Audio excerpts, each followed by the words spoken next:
all. We were discussing about different forms of business entities. Cooperative society is one among those business entities. Okay, forms of business entities ആണ് കുറച്ച് ക്ലാസ്സുകളായിട്ട് നോക്കിക്കൊണ്ടിരുന്നത്. അതിലൊരെണ്ണമാണ് cooperative society.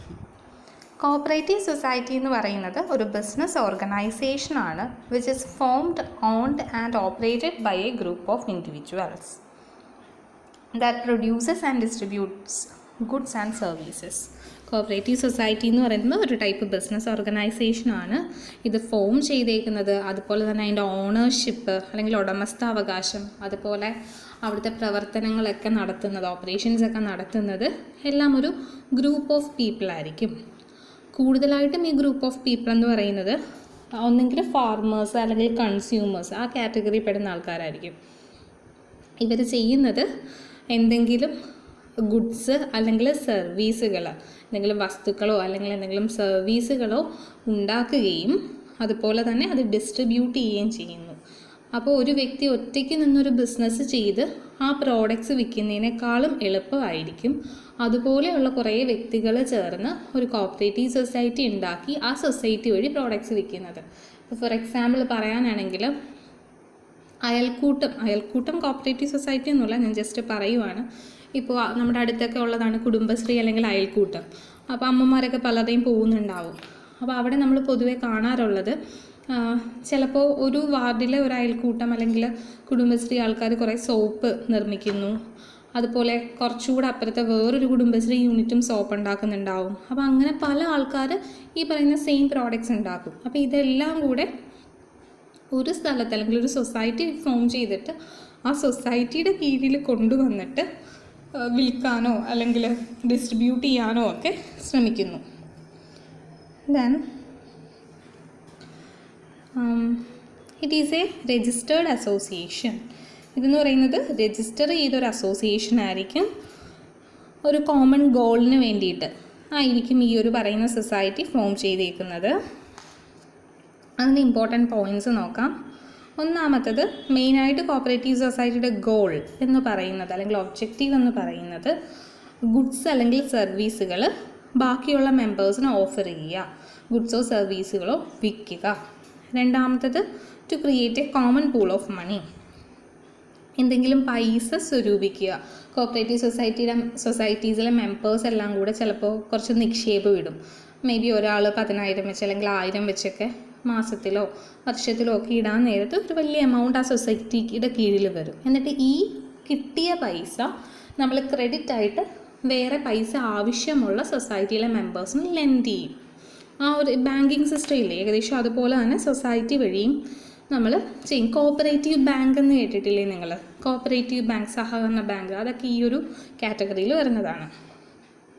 പിന്നെ to promote savings among the members, സൊസൈറ്റിയുടെ കീഴിലുള്ള മെമ്പേഴ്സിൻ്റെ ഇടയിൽ ഒരു സേവിങ് മെൻറ്റാലിറ്റി കൊണ്ടുവരിക. ഇതൊക്കെ ഇതിൻ്റെ എയിംസ് ആണ് അല്ലെങ്കിൽ ഗോൾസ് ആണ്. Then to build up skills and competency, ഒരാൾ ഒറ്റയ്ക്ക് നിന്ന് ട്രേഡ് ചെയ്യുമ്പോൾ, കച്ചവടം ചെയ്യുമ്പോൾ ഉണ്ടാകുന്നതിനേക്കാളും ആ വ്യക്തികളുടെ സ്കിൽസ് അല്ലെങ്കിൽ കോമ്പീറ്റൻസി കുറച്ചുകൂടെ കൂട്ടാൻ സഹായിക്കുന്നു ഒരുമിച്ച് നിന്ന് വർക്ക് ചെയ്യുമ്പോൾ. Then to support members in manufacturing and marketing of goods and services, products manufacture ചെയ്യാൻ, നിർമ്മിക്കാൻ മാത്രമല്ല അത് വിൽക്കാൻ വേണ്ടിയിട്ടും മാർക്കറ്റിങ്ങിന് വേണ്ടിയിട്ടും ഹെൽപ്പ് ചെയ്യുന്നു. Then to improve the economic, social and educational condition of the members, ആ സൊസൈറ്റിയുടെ കീഴിലുള്ള മെമ്പേഴ്സിൻ്റെ ബാക്ക്ഗ്രൗണ്ട് കുറച്ചുകൂടെ കൂട്ടുക, ലിവിങ് സ്റ്റാൻഡേർഡ് കൂട്ടുക.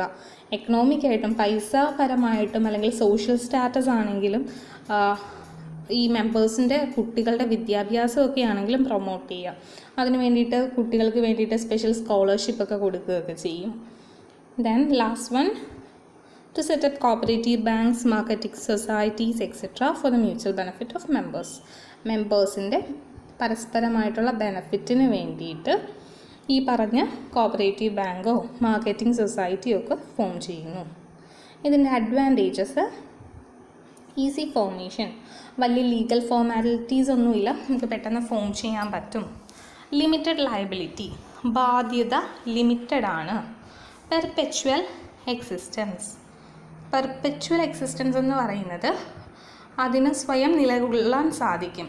അവിടുത്തെ മെമ്പേഴ്സിൻ്റെ മരണമോ അല്ലെങ്കിൽ പാപ്പരാകുകയോ ഭ്രാന്ത് എന്തെങ്കിലും ഉണ്ടാകുകയോ, നമ്മൾ കഴിഞ്ഞ ക്ലാസ്സിൽ പറഞ്ഞില്ലേ ഡെത്ത്, ഇൻസോൾവൻസി ആൻഡ് ലൂണസി, ഇങ്ങനെ എന്തെങ്കിലും മെമ്പേഴ്സിന് സംഭവിച്ചാൽ അത് സൊസൈറ്റിയെ അഫക്റ്റ് ചെയ്യത്തില്ല. ദെൻ സോഷ്യൽ സർവീസ്, സൊസൈറ്റിയുടെ കീഴിലുള്ള ആൾക്കാരെ വെൽഫെയറിന് വേണ്ടിയിട്ട്, അവരെ സഹായിക്കാൻ വേണ്ടിയിട്ട് ആണ് സൊസൈറ്റീസ് ഫോം ചെയ്യുന്നത്. ഓപ്പൺ മെമ്പർഷിപ്പ്, യാതൊരു ഡിസ്ക്രിമിനേഷൻസും കാണില്ല. ഇപ്പോൾ ഫാമേഴ്സിന് വേണ്ടിയിട്ടുള്ള സൊസൈറ്റി ആണെങ്കിൽ ഏത് ജാതിയിലോ മതത്തിലോ പെട്ട ഫാമേഴ്സിന് അവിടെ രജിസ്റ്റർ ചെയ്ത് സൊസൈറ്റിയുടെ കീഴിൽ മെമ്പറാകാം. അതല്ലാതെ ഡിസ്ക്രിമിനേഷൻസ് ഒന്നും ഉണ്ടാവില്ല. അതുപോലെ മാക്സിമം നമ്പർ ഓഫ് മെമ്പേഴ്സ്, അങ്ങനെ റെസ്ട്രിക്ഷൻസ് ഇല്ല. എത്ര പേർക്ക് വേണമെങ്കിലും സൊസൈറ്റിയുടെ കീഴിൽ മെമ്പറാകാൻ സാധിക്കും. ടാക്സ് ബെനഫിറ്റ്സ്, കോപ്പറേറ്റീവ് സൊസൈറ്റിക്ക് പൊതുവെ ടാക്സ് റിഡക്ഷൻസ് കിട്ടാറുണ്ട്. അപ്പോൾ അത് മെമ്പേഴ്സിനും ഒരു ബെനഫിറ്റാണ്. പിന്നെ ഗവൺമെൻറ്റിൻ്റെ കുറേ സഹായങ്ങൾ, ഗവൺമെൻറ് എയ്ഡ്സ് കിട്ടാറുണ്ട്. ആൻഡ് ഫൈനലി ഡെമോക്രാറ്റിക് മാനേജ്മെൻ്റ് ആണ്. ഡെമോക്രാറ്റിക് മാനേജ്മെൻ്റ് എന്ന് വെച്ചാൽ ഈ പറയുന്ന കോപ്പറേറ്റീവ് സൊസൈറ്റി അല്ലെങ്കിൽ ഈ കോപ്പറേറ്റീവ് ആയിട്ടുള്ളൊരു ബിസിനസ്സിനെ മാനേജ് ചെയ്യുന്നത് മെമ്പേഴ്സിൻ്റെ ഇടയിൽ നിന്നും തന്നെ ഒരു എലക്ഷൻ നടത്തും. ഒരു ചെറിയ എലക്ഷൻ പോലെ നമ്മുടെ അസംബ്ലി എലക്ഷൻ നടക്കില്ല, അതുപോലെ ജസ്റ്റ് ഈ ഒരു സൊസൈറ്റിക്ക് വേണ്ടിയിട്ട് മെമ്പേഴ്സ് തന്നെ വോട്ട് ചെയ്ത് കുറച്ച് മെമ്പേഴ്സിനെ സെലക്ട് ചെയ്യും. ഈ മെമ്പേഴ്സ് ആയിരിക്കും ആ ഒരു കൊല്ലം അല്ലെങ്കിൽ 4 കൊല്ലം 5 കൊല്ലം എത്രയാണോ ടൈം പീരീഡ്, ആ ടൈം പീരീഡിലോട്ട് ഈ സൊസൈറ്റിയുടെ എല്ലാ കാര്യങ്ങളും നോക്കുന്നത്. അതിൽ നിന്നും ഒരു പ്രസിഡൻറ്റിനെയും സെക്രട്ടറിയെയും ഖജാൻജിയെയൊക്കെ ട്രഷറെയൊക്കെ നമ്മൾ സെലക്ട് ചെയ്യും. അവരായിരിക്കും കുറേ നാൾ അത് മാനേജ് ചെയ്യുന്നത്. Coming to the limitations of societies, lack of expertise and professionalism. മിക്കവാറും വലിയ എക്സ്പീരിയൻസ് ഉള്ള ആൾക്കാരൊന്നും ആയിരിക്കില്ല സൊസൈറ്റി ഫോം ചെയ്യുന്നത്. അതുകൊണ്ട് തന്നെ ആ ഒരു പ്രൊഫഷണലിസം മിസ്സിങ് ആയിരിക്കും. ദെൻ മിസ്മാനേജ്മെൻറ്റ്, ഈ എലക്ട് ചെയ്തപ്പെട്ട ആൾക്കാർ, കമ്മിറ്റിയിലെ മെമ്പേഴ്സാണ് മാനേജ് ചെയ്യുന്നതെന്ന് പറഞ്ഞു. സപ്പോസ് അവർക്കിടയിൽ എന്തെങ്കിലും പ്രശ്നങ്ങളുണ്ടാകുകയോ അല്ലെങ്കിൽ അവർക്ക് സോഷ്യൽ കമ്മിറ്റ്മെൻറ്റ് ഇല്ല, സത്യസന്ധത ഇല്ല എന്നൊക്കെ വന്നു കഴിഞ്ഞാൽ ഒരു പക്ഷേ മിസ്മാനേജ്മെൻറ്റ് ഉണ്ടാകും. അവിടെ നിന്ന് ചിലപ്പോൾ പൈസയൊക്കെ മിസ്സിങ് ആകാനോ അല്ലെങ്കിൽ എന്തെങ്കിലുമൊക്കെ അൺഫെയർ ആയിട്ടുള്ള കാര്യങ്ങൾ സംഭവിക്കാൻ ചാൻസ് ഉണ്ട്. Third one, government control. ഗവൺമെൻറ്റിന് ഈ പറയുന്ന സൊസൈറ്റിയിലൊരു മോണിറ്ററിങ് ഉണ്ട്, അല്ലെങ്കിൽ ഒരു നല്ല രീതിയിൽ നോക്കാറുണ്ട്. അത് ചില സമയത്ത് ലിമിറ്റേഷൻ ആകുകയും ചെയ്യും. കാര്യം ഓവറായിട്ട് ഗവൺമെൻറ്റിൻ്റെ കൺട്രോൾ വരാൻ നേരത്ത് മേ ബി നമുക്ക് നല്ല രീതിയിൽ ഫങ്ഷൻ ചെയ്യാൻ പറ്റണമെന്നില്ല. ദെൻ കോൺഫ്ലിക്ട്സ്, മെമ്പേഴ്സിൻ്റെ ഇടയിൽ അല്ലെങ്കിൽ മാനേജ്മെൻറ്റിൻ്റെ കമ്മിറ്റീസിലെ മെമ്പേഴ്സിൻ്റെ ഇടയിലൊക്കെ എന്തെങ്കിലും തർക്കങ്ങൾ വന്നാൽ, കോൺഫ്ലിക്റ്റ് വഴക്കൊക്കെ ഉണ്ടായാൽ അത് സൊസൈറ്റിയെ, നമ്മളുടെ ഈ പറയുന്ന കോപ്പറേറ്റീവ് സൊസൈറ്റിയെ ബാധിക്കും. Then domination of affluent class, സൊസൈറ്റിയിലെ മെമ്പേഴ്സിൽ അല്ലെങ്കിൽ കമ്മിറ്റി മെമ്പേഴ്സിൽ ആരെങ്കിലും നല്ല രീതിയിൽ പവറുള്ളവർ അല്ലെങ്കിൽ ധനം കൂടുതലുള്ളവർ, കുറച്ച് ധനികരായിട്ടുള്ള ആൾക്കാരൊക്കെ ഉണ്ടെങ്കിൽ ഒരു പക്ഷേ അവർ പറയുന്ന കാര്യങ്ങൾക്കായിരിക്കും മുൻതൂക്കം കൊടുക്കുന്നത്. നമുക്കൊരു ജസ്റ്റിസ് ആയിട്ട് ഇക്വാലിറ്റിയിൽ പോകാൻ സാധിക്കില്ല. അങ്ങനെയുള്ള ആൾക്കാർക്ക് പൊതുവേ ഒരു സോഷ്യൽ സ്റ്റാറ്റസ് കൂടുതലല്ലേ. അപ്പോൾ അങ്ങനെയുള്ള ആൾക്കാരൊക്കെ എന്തെങ്കിലും പറഞ്ഞാൽ ബാക്കിയുള്ളവർ ഓട്ടോമാറ്റിക്കലി അതങ്ങ് സമ്മതിച്ചു കൊടുക്കുന്നൊരവസ്ഥ ഉണ്ടാവാറുണ്ട്. ഇതൊക്കെയാണ് കോപ്പറേറ്റീവ് സൊസൈറ്റിയുടെ ലിമിറ്റേഷൻസ്. ഇപ്പോൾ എനിക്ക് തോന്നുന്നു നിങ്ങളുടെ മിക്കവാറും വീടിനടുത്തുള്ളൊരു നല്ല എക്സാമ്പിൾ മിൽമ അല്ല, പാല് സൊസൈറ്റി ആയിരിക്കും. പലരുടെയും വീടിൻ്റെ അടുത്തൊക്കെ ഒരു സൊസൈറ്റി കാണില്ലേ, പാല് സൊസൈറ്റി എന്ന് നമ്മൾ പറയും. അവിടെ ഈ പറഞ്ഞ കണക്ക് ഒരു പ്രസിഡൻ്റ് ഉണ്ട്, സെക്രട്ടറി ഉണ്ട്, ദെൻ ട്രഷറർ ഉണ്ട്. അവിടെ ചെയ്യുന്ന എന്തുവാ, ഓരോ കർഷകർ മീൻസ് ഇവിടുത്തെ കേസിൽ പശുവിനെ വളർത്തുന്ന ആൾക്കാർ, അവർ പശുവിനെ കറന്ന് ആ പാല് സൊസൈറ്റിയിൽ കൊണ്ടുവന്ന് ഏൽപ്പിക്കുന്നു. സൊസൈറ്റി ആ പാലെല്ലാം കൂടെ ഒരുമിച്ചൊരു വലിയ ബൗളിൽ വല്ലതും കളക്ട് ചെയ്യും. എന്നിട്ട് വേറെ ആർക്കെങ്കിലും പാലിന് വേണ്ടിയിട്ട് വന്നാൽ ഈ കളക്ട് ചെയ്ത മിൽക്കിൽ നിന്നും അവർക്ക് ആവശ്യമുള്ളത് കൊടുക്കും, ആ പൈസ കളക്ട് ചെയ്യും. ദെൻ ലാസ്റ്റ് അത് മിച്ചം വരുമല്ലോ. ഇപ്പോൾ ചിലപ്പോൾ ഒരു ദിവസം ഒരു 1000 ലിറ്റർ പാലാണ് അവിടെ കളക്ട് ചെയ്തത്, പക്ഷേ വിറ്റുപോയത് ചിലപ്പോൾ 500 ലിറ്ററേ കാണും. അപ്പം മിച്ചമുള്ളത് മിൽമയുടെ, നമ്മുടെ മിൽമയുടെ വണ്ടി വന്ന് ആ മിച്ചമുള്ള മിൽക്ക് കളക്ട് ചെയ്ത് കൊണ്ടുപോകുള്ളൂ. കാര്യം അവർക്ക് പാക്കറ്റ് പാലായിട്ട് കണ്ടൻസ്ഡ് മിൽക്കായിട്ടൊക്കെ മാറ്റാനും വേറെ ബൈ പ്രോഡക്ട്സ് ഉണ്ടാക്കുന്നത് ആവശ്യമാണ്. ഇതൊരു സൊസൈറ്റിയുടെ എക്സാമ്പിളാണ്. അപ്പോൾ ഇതിൻ്റെ ഗുണമെന്ന് വെച്ചാൽ ഇപ്പോൾ ഓരോ കർഷകർക്കും എല്ലാ വീട്ടിലും നടന്ന് പാല് വിറ്റ് തീർക്കാൻ ചിലപ്പോൾ പറ്റണമെന്നില്ല.